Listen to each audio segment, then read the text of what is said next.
Welcome to the WRAL Daily Download. I'm Grace Holland.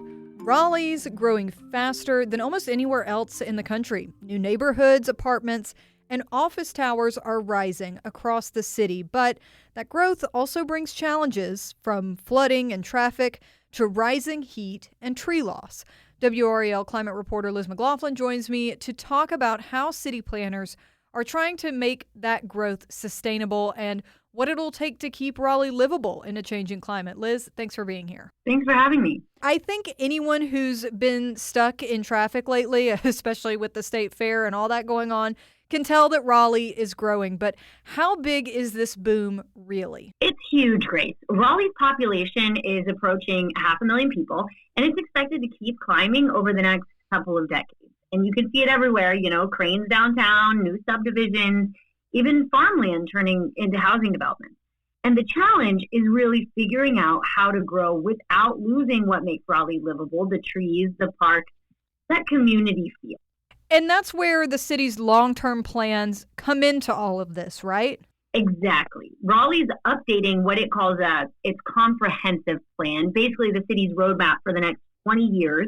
And I talked with a city planner who told me that the big focus is sustainability, making sure development decisions today don't cause bigger problems down the road.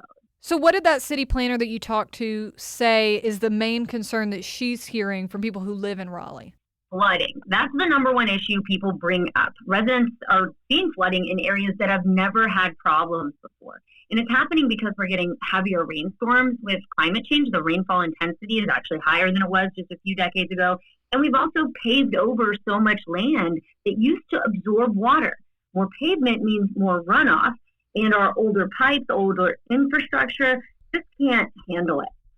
It sounds like this isn't just a climate change issue in sort of the way that we usually think about it, but development patterns are playing a big role here.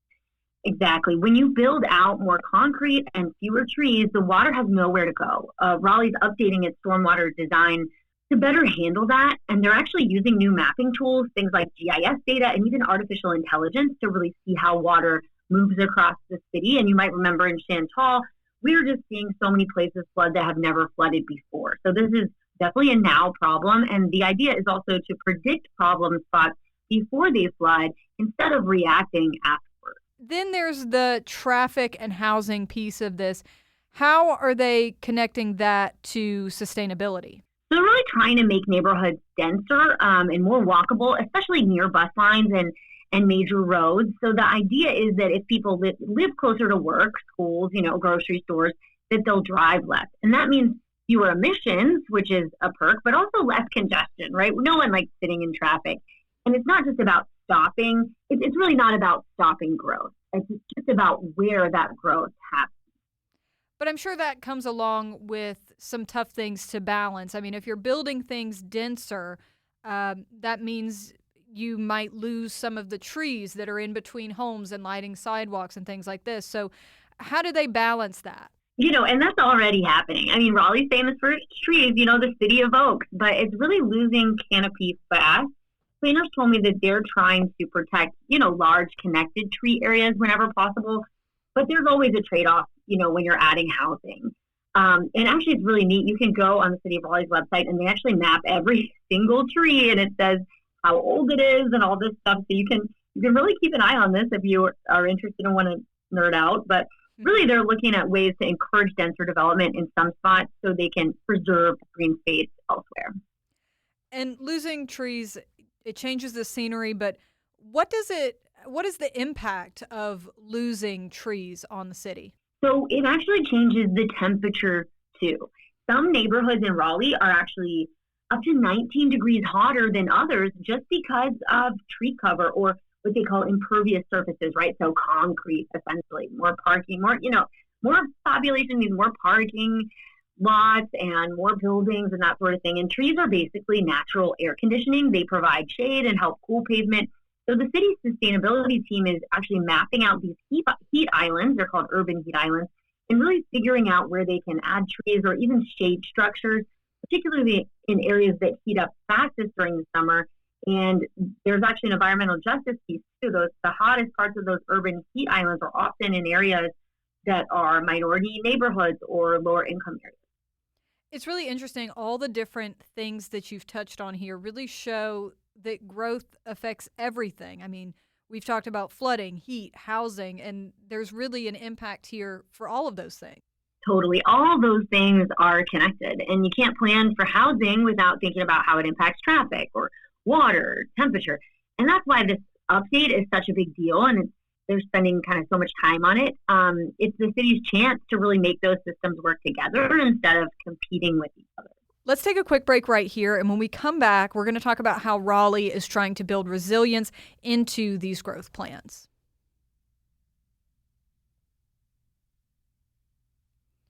We're back with WRAL climate reporter Liz McLaughlin, who's been talking about Raleigh's rapid growth and how the city hopes to keep it sustainable. When city planners talk about resilience, Liz, what does that actually mean for residents? It really means building smarter. That can be bigger pipes, better drainage, but also green infrastructure like, rain gardens. There's some rooftop gardens that are interesting. Parks, open spaces that can help soak up water naturally.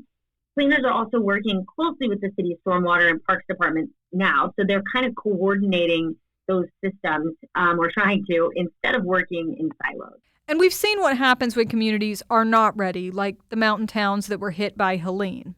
Helene was a huge wake-up call. I mean, it wiped out places that people thought were safe. They called Asheville a climate haven. And it really showed that nowhere is immune to extreme weather. Raleigh may be inland, but flooding and heat are still major risks here. And building resilience now means there's a better chance we won't get caught off guard later. So how does Raleigh make sure it's ready for that kind of extreme weather? It's about smarter growth. I mean, focusing development in areas that already have strong infrastructure, upgrading those drainage systems is really needed. And protecting trees and parks that really help cool the city. There's some level of things you'll just never be fully prepared for. One criticism about how we're handling things right now is that our building codes will be by 2030 decades out of date, especially compared with what other states are doing.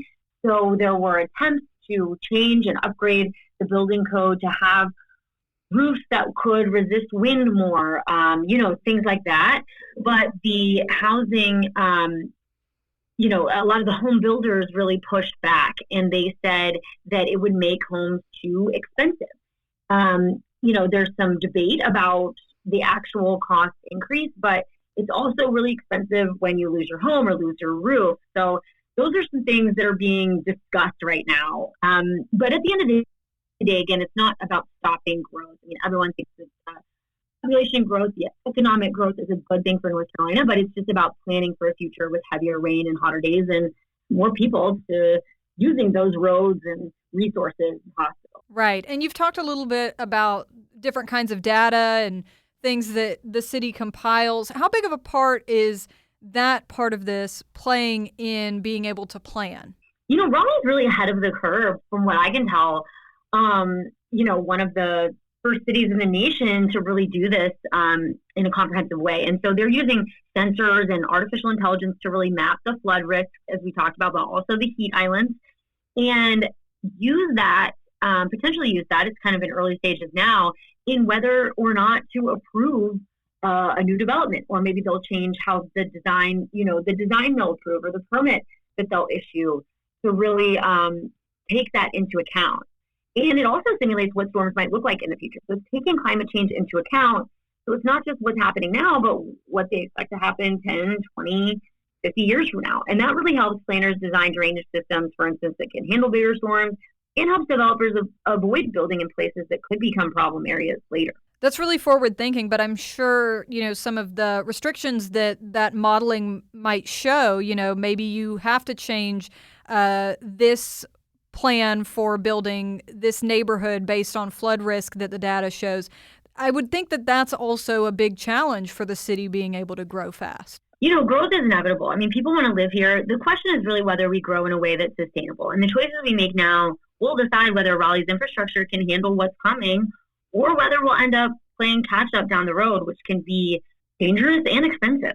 So what happens next with this plan that's being drafted? The new comprehensive plan is expected next year. So city planners are still gathering public input, so you can have a say in this, and they'll present a draft to city council after that. So the goal is really, again, to balance the housing needs, affordable housing needs with climate resilience, and just making sure that growth doesn't come at the cost of flooding, heat, livability. All right.